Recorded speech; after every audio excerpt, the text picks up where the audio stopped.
오늘 이 저녁에 우리에게 주신 하나님의 말씀은 잠언 27장 17절 18절 말씀, 우리 다 같이 한 목소리로 합독하시겠습니다. 시작. 철이 철을 날카롭게 하는 것 같이 사람이 그의 친구의 얼굴을 빛나게 하느니라. 무화과 나무를 지키는 자는 그 과실을 먹고 자기 주인에게 시중 드는 자는 영화를 얻느니라. 아멘. 정종현 시인이 쓴 방문객이라고 하는 시가 있어요. 그 시작이 이렇게 됩니다. 사람이 온다는 건 실로 어마어마한 일이다. 그는 그의 과거와 현재와 그의 미래와 함께 오기 때문이다. 한 사람의 일생이 오기 때문이다. 이렇게 이어지는 시인데요. 우리가 누군가를 만날 때 그 만남의 의미를 제대로 알고 만난다면 그건 실로 어마어마한 일이 될 수 있습니다. 왜냐하면 그 사람의 일생이 내게로 송두리째 들어와서 나를 풍요롭게 만들어 줄 수 있기 때문입니다. 사실 책을 여러 권 읽는 것도 되게 도움이 되죠. 책을 통해서 책을 지은 사람을 만나는 거잖아요.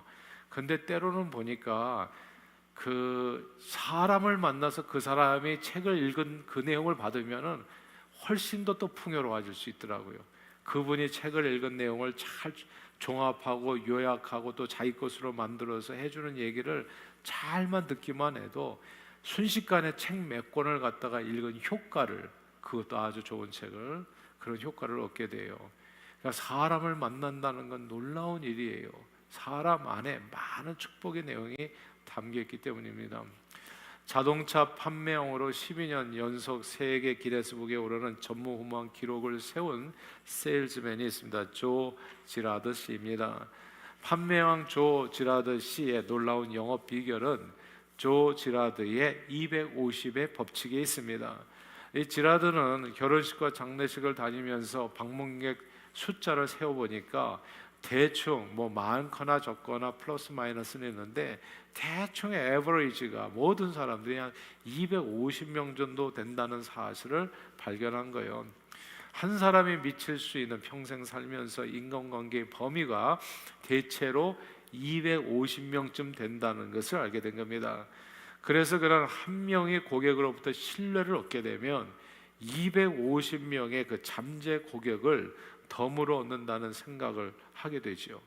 그래서 자기에게 차를, 자동차 판매왕이니까 자동차를 사러 오는 한 사람 한 사람에게 정말 한 사람도 소홀히함이 없이 최선을 다, 성심을 다한 거예요.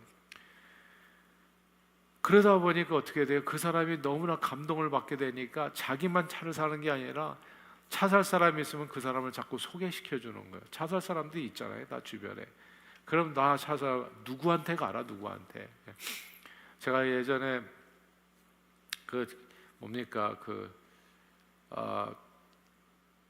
기아차를 갖다가 돌려주는 과정에서 리스차를, 정말 세일즈맨이 그러면 안 되는데 너무 속였어요. 정말 사기꾼인가?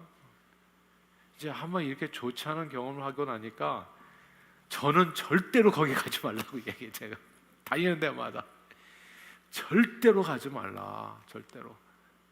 누구한테는 제가 250명을 막는 거예요. 여러분들에게 절대 거기 소개를 안 하잖아. 아무한테도 소개를 안 하잖아. 제가 설교를 해서 소개할 사람이 몇 명이 되겠어요? 얼마나 많겠어요? 그 한 사람한테 잘하면 얼마나 좋아. 그 돈 몇천 벌 그렇게 해가지고 이 수없이 많은 잠재력을 깡그리 다 잃어버린 거예요. 세상을 살면 진짜 어리석은 사람들이 많아요. 소탐대시라고 하잖아요.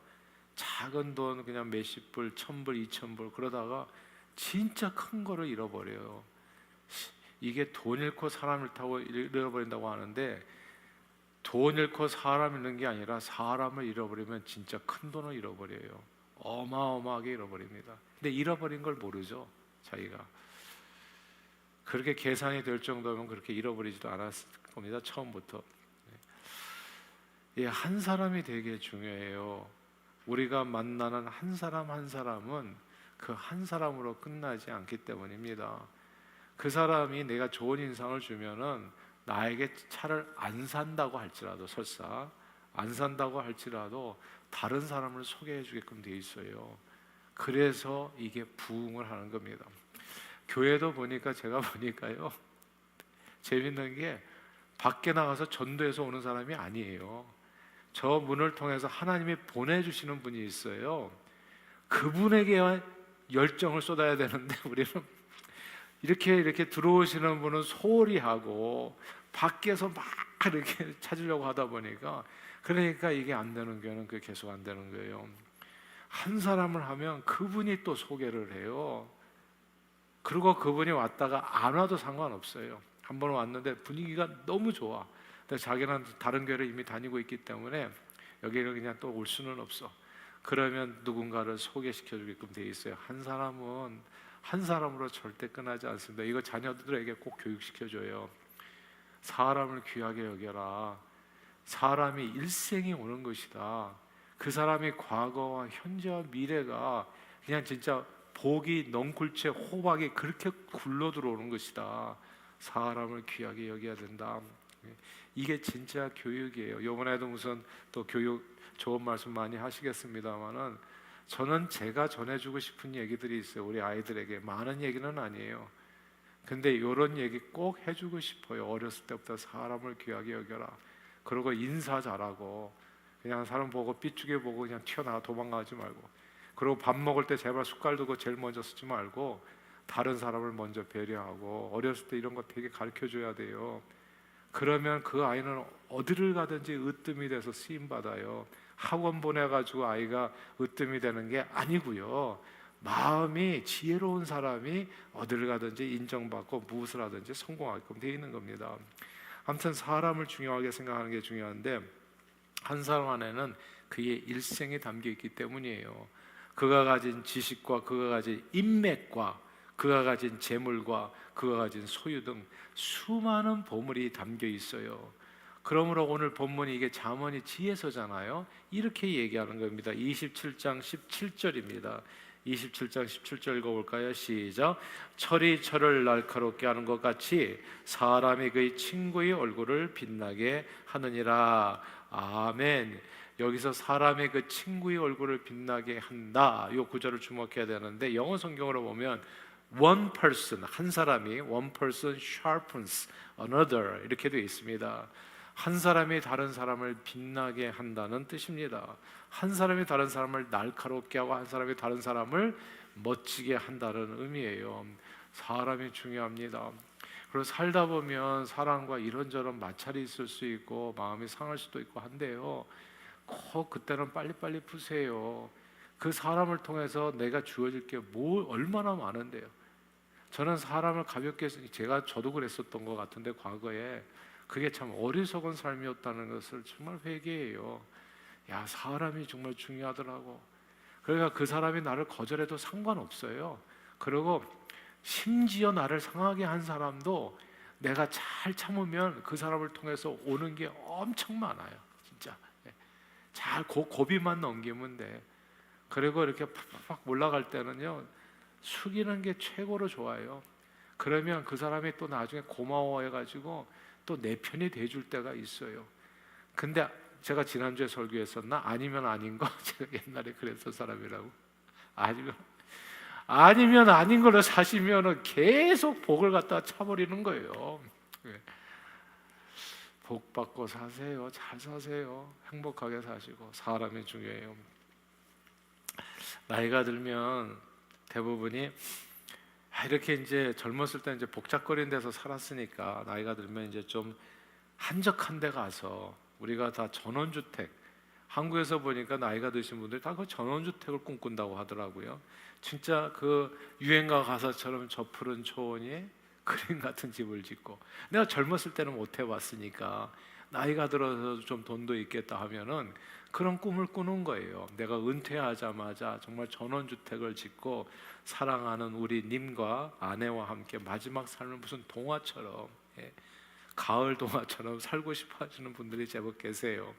그런데 실제로 전원 생활을 해보면 전원 생활은 오히려 젊은 분들이 할 수 있는 것이지, 은퇴하신 나이 드신 분들이 할 일이 아니라는 것을 곧 알게 되는 경우가 정말 많다는 거죠. 인적이 뜸은 전원 생활은 이게 가로등도 없어요. 이런 데는 지금 가로등도 있지만 또 벗어나면 깜깜해요. 예. 그러니까 누구 하나 죽어나가도 알 수 없는, 이 밝은 데서 살던 사람은 그런 데 가면 무서워요. 그럼 무엇보다도 병원이 멀어가지고 응급 상황 시에 나이가 들면 계속 몸이 어딘가 자꾸 아프고 망가지는데, 그때마다 그냥 도시까지 이렇게 차 타고 오는 것도 어려움이 있고, 나이가 들면 차를 타고 싶어도 앞이 잘 안 보여요. 또 이렇게. 저는 저 푸른 초원이 젊었을 때나 좋은 거지, 나이가 들면 그게 아니에요. 그리고 전원주택이 한 번씩 가끔씩 갈 때나 좋은 거지, 거기 살아보면 온갖 종류의 벌레. 제가 지난번에 재작년이었나 그 한국에 그 우리 아이 저기 신혼여행이라고 해가지고 저기 제주도를 갔었잖아요. 근데 제주도가 좋다고 해가지고 제주도에 이제 가서 귀촌인가요? 그래서 사는 그 이제 선교사님 계셔가지고 같이 얼마나 좋으냐고, 이 제주도가 우리 모두가 다 제주도가 10월인가 9월인가 그때 잠깐 좋대요. 그리고 나머지는 계속 비 오고, 그리고 계속 곰팡이가 핀다는 거예요. 곰팡이가. 그래서 습하기 때문에. 그래서 여기 와서 살 거는 아니라고. 제주도 사람이야 물론 제주도에서 살지만은 외지 사람이 와가지고 살기는 정말 쉽지가 않다. 그런 얘기하는 얘기 들었어요. 벌레는 왜 이렇게 많고, 여름에는 또 이렇게 그냥 전원주택 큰 거 아파트 그냥 20평짜리에서 살다가 그냥 그거 팔아가지고 큰 전원주택 100평짜리 막 이렇게 해가지고, 이러면 이제 여름에는 잔디 깎느라고 죽어 나가는 거고, 겨울에는 눈치 오느라고. 그리고 저 푸른 초원의 언덕 위의 집이 이게 여름에 보기가 좋은 거지, 겨울이 되면 거기가 다 빙판길이 되는 거예요.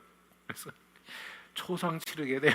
내려오다가 그냥 눈길에 넘어져가지고 지옥이 따로 없는 거예요. 넓은 제 안방을 청소하는 일도 집터가 넓으면 넓을수록 힘에 부치게 됩니다. 편의점도 근처에 없어가지고 무엇 하나 사는 것도 멀리 걸어가야 되고, 배달 음식도 되지 않으니까 식생활도 편하지 않고. 보세요, 이게 무슨 얘기하는 거냐 하면 사람이 중요하다는 얘기하는 겁니다. 사람은 사람 사이에서 안식도 없고 평안함도 없고 즐거움도 없는 것인데, 아무도 없는 곳에 나가 서 있으면은 처음 얼마 동안이야 좋겠지만은 시간이 흐를수록 감옥 생활이 따로 없는 그런 고립된 삶을 살게 되는 거예요. 그래서 이 뉴욕과 뉴저지에 사는 여러분들이 얼마나 행복한지 모르시죠? 이거 진짜 행복해요. 제가 여기 우리는 15분 내 15분 드라이브 해가지고, 제가 시카고 가서 그 얘기했더니 깜짝들 놀라더라고. 15분 드라이브 내에 대형 한인마켓이 내가 얼추 생각만 해도 한 5개는 되는 것 같다 했더니 깜짝 놀라더라고. 거기는 막 1시간씩 차 타고 가야지 한인마켓 하나 있는. 그러니까 이런 데서 살다가 여기 오면 너무너무 편리한 거예요. 우리는 여기서 초이스를 하잖아요. 리틀페리 하나름을 갈까, 리치필드 하나름을 갈까.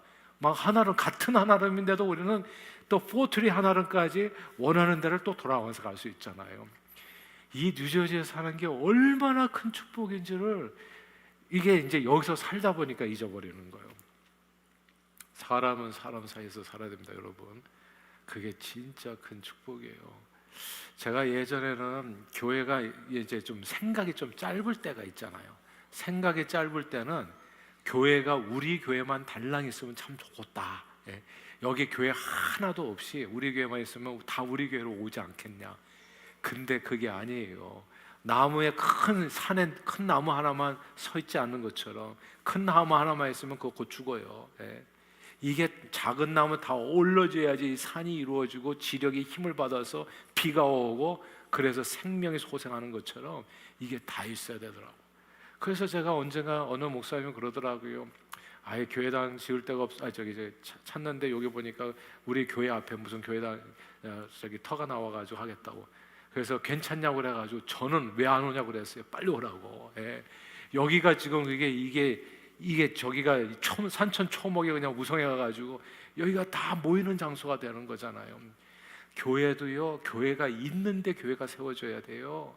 교회가 없는데 세워지면은 그건 힘이 없는 거예요. 교회가 없는데 교회가 세워지는데 보니까 인도 같은데 교회가 없어요. 무슬림 믿고 힌두 믿잖아요. 거기는 어떻게 되면 힌두교 무슬림들이 교회를 핍박하고 돌 던지고, 그래서 교회가 안 되더라고요. 진짜 혼자 서 있으면은 온 세상이 힘들게 하는 거예요. 알고 보니까 교회가 다 방패막이가 되는 거예요. 사람을 누가 방어해 주는 줄 아세요? 사람이 방어해 주는 겁니다. 사람이 막아주는 거예요. 사람은 사람 사이에서 안식도 없고 평안함도 없고 즐거움도 없는데, 아무도 없는 곳에 나가서 있으면 처음 얼마 동안이야 좋겠지만 시간이 흐르면 흐를수록 감옥 생활이 따로 없는 그런 고립된 삶을 살게 되는 것입니다. 나 혼자 산다 뭐 그런 프로들이 있잖아요. 자연인, 그런 거 좋아하지 마세요. 예. 이게 완전히 혼자 감옥으로 가는 삶이거든. 자기 혼자 감옥을 만들어 놓고 자기 혼자 그 안에 감옥으로 들어가는 거야. 세상에. 그러므로 나이 들수록 사람이 없는 곳으로 나가는 것이 아니라 오히려 사람이 모여 사는 곳으로 오는 것이 젊거나 나이 들거나 상관없이 그게 지혜입니다. 멀지 않은 곳에 편의점이 있고 시장이 있고 이발소가 있고 자동차 정비소가 있고 병원이 있고 음식점이 있는, 사람이 바글바글 모여 사는 그곳이, 이게 one person sharpens another예요. 그게 가장 안전하고 좋은 곳이 될 수 있어요. 사람이 사람의 얼굴을 빛나게 하는 것입니다. 놀라운 사실은요, 내 기분을 좋게 해주는 사람도 나를 빛나게 할 뿐만 아니라, 제가 이렇게 뭐 여러분들도 아시겠습니다만은 나를 힘들게 하는 사람도 나를 빛나게 해주더라고요.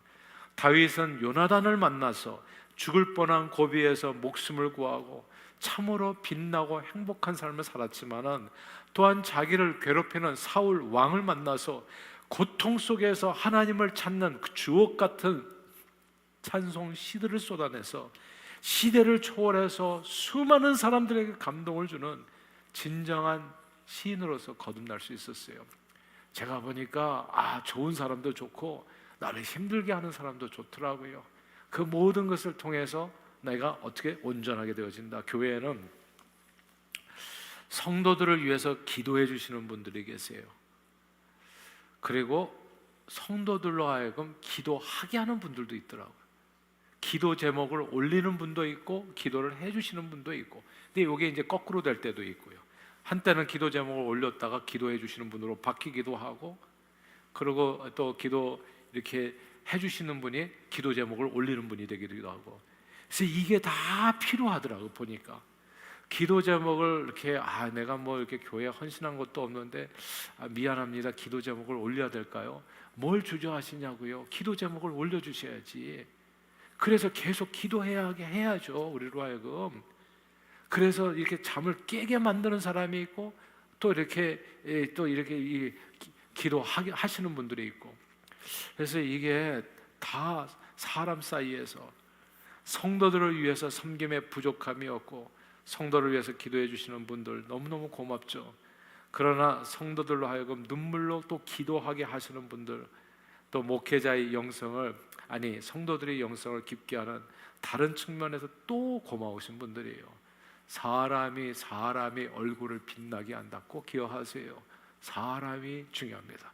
사람 속에서 우리의 삶이 온전하게 되고 풍성한 축복을 누리게 되는 겁니다. 근데 사람 사이에서 복 못 받게 되는 게 뭐냐면, 제가 보니까 요거 하나는 주의하시면 그게 도움이 되더라고요. 사람 사이에서 주의할 게 뭐냐면 시시비비를 가리는 일을 주의해야 되더라고. 시시비비를 가리면 시비가 붙는다는 얘기가 있어요. 시시가 뭐냐, 옳다, 비비는 그르다라는 거예요. 누가 옳으냐 그러냐를 얘기하면 그럼 시비가 붙어요. 그래서 관계가 깨어지고 사람을 잃어버려요. 그래서 저는 어렸을 때 제 친구 항상 기억나는데, 이렇게 해가지고 막 힐업돼가지고 감정이 상할 것 같으면 그냥 그 아이는 돌아서서 그렇게 얘기하더라고. 그래, 네 팔뚝이 굽다. 그러고 돌아서더라고. 그러니까 더 갈등하지를 않는 거예요. 생각해보면 또 하나도 더 중요한 게 아니야. 그 고비만 넘기면 또 달라지는 순간들이 오는 거거든요. 시시비비를 근데 나는 정의로운 사람이다 이렇게 얘기하면 진짜 힘들어. 그럼 촛불 들어야 돼. 끝까지 가야 돼요. 그러니까 그렇게 되면 진짜 나라는 반쪽되고 하나 되는 길은 없어요. 예. 그러니까 그건 나 살고 너 죽자 이렇게 해가지고는 사람을 몽땅 다 잃어버리는 거예요. 근데 크리스찬들 제가 보니까 한국적인 상황은 지금 그리스도인들밖에는 희망이 없어요. 이 원수된 걸 누가 회복시켜야 하나 되게 하여? 예수밖에는 없어요. 예수님이 오셔가지고 시시비비를 가렸으면 우리도 시시비비를 가릴 거예요. 예수님이 그러셨으니까 옳고 그름을 맨날 가려가지고 너 잘했다 잘못했다 하면. 근데 주님은 이 땅에 오셔서 죄인들을 용서하셨어요. 이런 내용을 항상 기억해야 돼요. 아, 주님은 용서하셨지. 예. 남의 눈에 저기 티는 보고 네 눈에 들보는 못 본다. 네 자신을 봐라. 예. 이런 말씀들을 잘 기억해가지고 자기를 돌아봐야 돼요. 그리고 시시비비를 가리는 대신에 주님의 마음을 품고서 용서하는 자가 되라. 7번씩 7번이라도. 그러면 사람을 얻게 됩니다. 사람을 얻게 되면 그 사람을 통해서 그의 일생이 내게 오게 돼요. 그래서 그가 가진 모든 축복이 이제 내게 나눔이 되어지게 되는 겁니다. 사람은 사람 사이에서 one person sharpens the another. 사람은 사람 사이에서 sharpen 돌 갈고 닦아서 정금보다 귀하게 나오게 되는 것입니다. 그러므로 늘 서로를 귀하게 여기고 서로 사랑으로 섬겨서 지금도 좋으시죠? 근데 앞으로 더욱더 빛나는 인생을 누리시는 저와 여러분들이 다 되시기를 주님의 이름으로 축원합니다. 두 번째 말씀인데 오늘 보면 18절을 읽겠습니다. 27장 18절 읽어볼까요? 같이 읽습니다. 시작. 무화과 나무를 지키는 자는 그 과실을 먹고 자기 주인에게 시중드는 자는 영화를 얻느니라. 아멘. 무화과 나무를 지키는 자는 과실을 먹고 자기 주인에게 시중드는 자는 영화 얻는다. 여기서 주인에게 시중드는 자는 영화 얻는다. 이 구절 한번 주목할 필요가 있는데요. 사람들은 남에게 시중드는 것을 굉장히 부끄러워하더라고요. 근데 그 시중을 들 수 있는 그 기회가 그게 복이더라고요. 보니까 남을 시중들 때가 좋은 거예요. 직장 생활할 때가 좋은 거예요. 월급 따박따박 나오는 거. 그게 그때가 좋은 거예요. 시중 들 때가 좋다고요. 학생 때가 좋은 거예요. 자식일 때가 좋더라고요. 부모를 섬기고 선생님을 섬기고 요 때가 좋을 때예요. 사실은 시중 드는 그 사람에게 무엇이 영화 축복이 임하게 된다. 이민 초기에 한국 사람들이 이제 한국인들은 대개가 이제 영어를 잘 안 돼서 육체 노동에 관련된 일들을 많이 하셨죠. 그로서의 수도, 뭐 가스스테이션, 세탁소, 청과물상, 델리 가게, 음식점 등 이런 내용들이 우리 한인들이 많이 일했었던 직장이었습니다.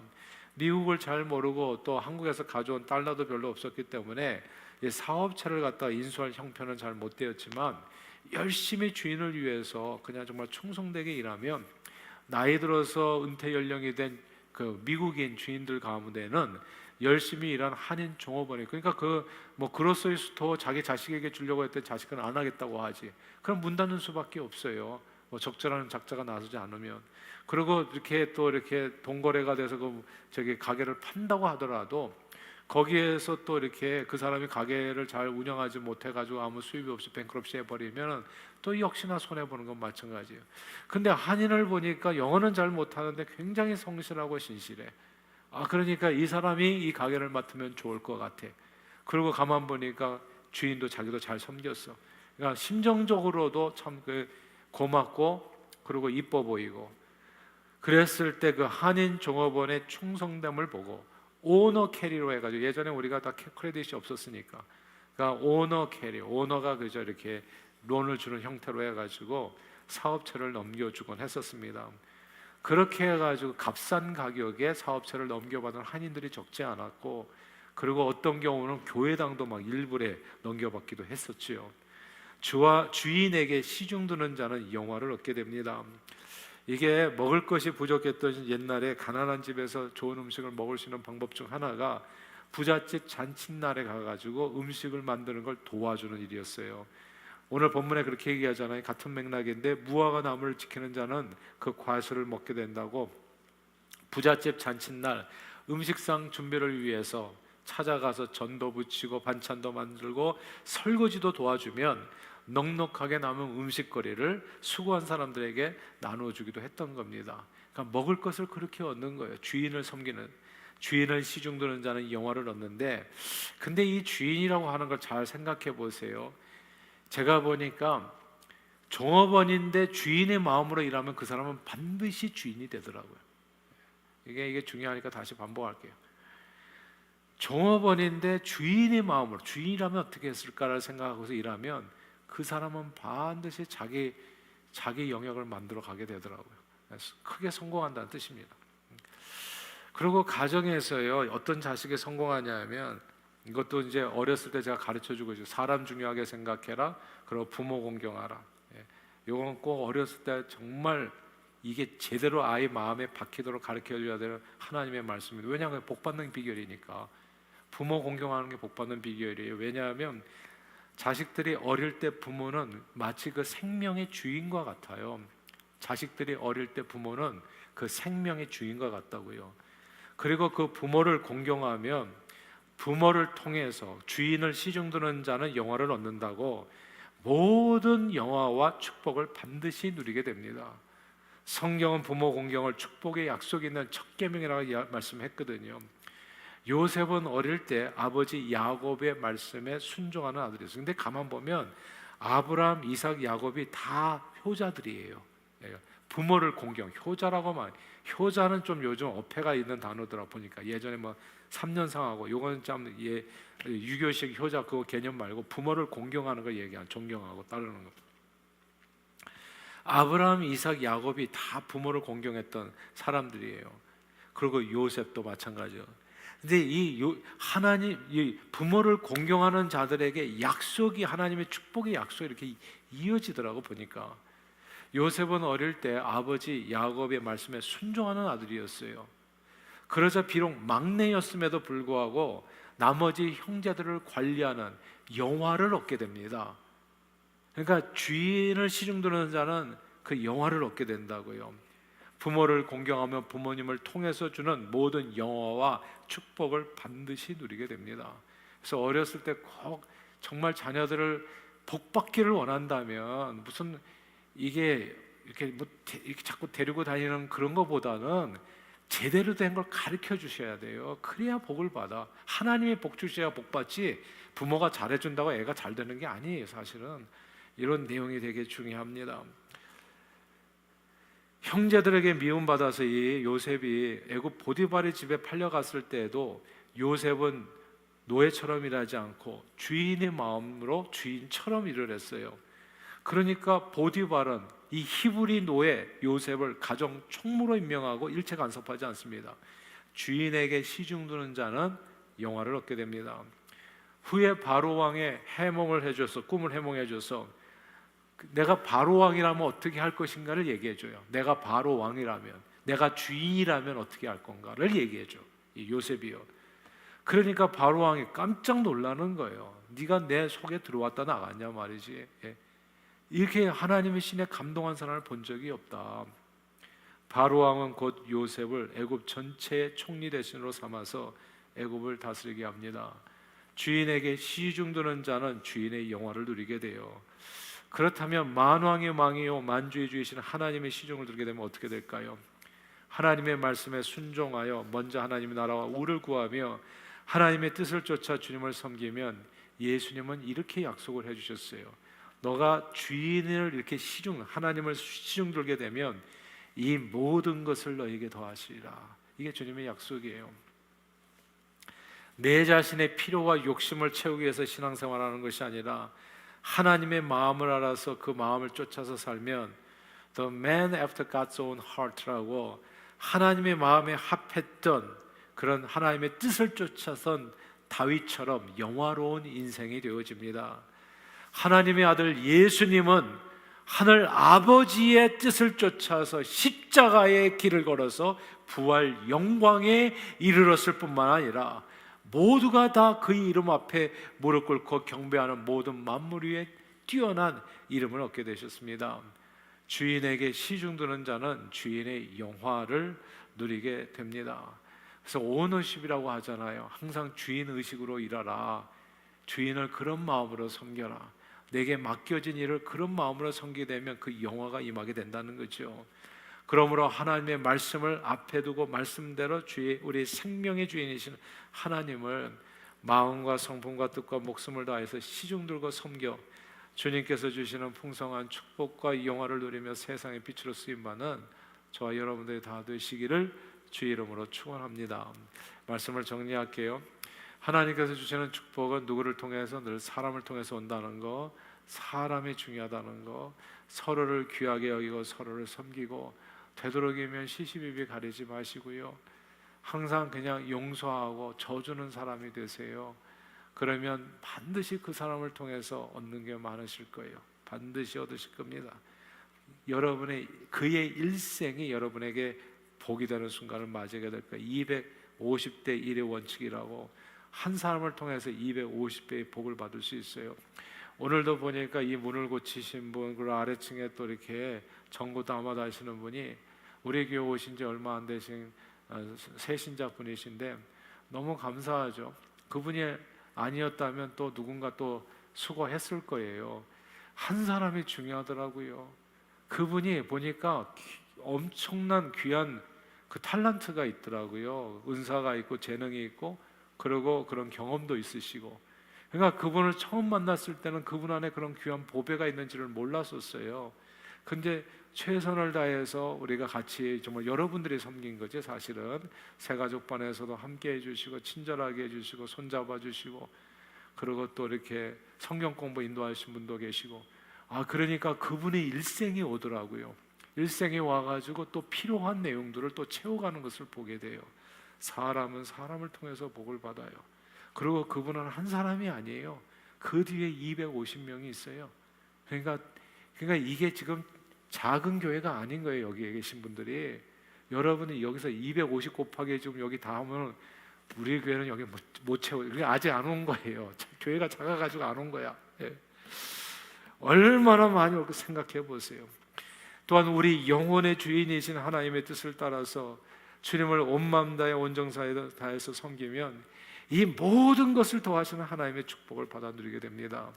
그러므로 늘 한 사람 한 사람 서로를 귀하게 여기고 서로를 사랑으로 섬겨서 지금도 좋지만 앞으로 더욱 빛나는 인생을 누리시고 우리 영혼의 주인이신 하나님을 마음 다해 섬기고 시중 드셔서 우리에게 그분이 허락하시는 영화를 풍성하게 누리는 저와 여러분들이 다 되시기를 주 이름으로 축원합니다. 기도할게요. 하나님 아버지, 지극히 작은 소자에게 한 것이 곧 내게 한 것이라 하신 말씀 기억하면서 우리에게 오는 한 사람 한 사람을 예수님 모시듯 섬기고 우리 영혼의 주인 되신 하나님을 마음 다해서 시중 들어서 하나님밖에 주실 수 없는 놀라운 축복과 영광을 풍성하게 누리는 지혜로운 저희 모두가 되도록 축복해 주옵소서.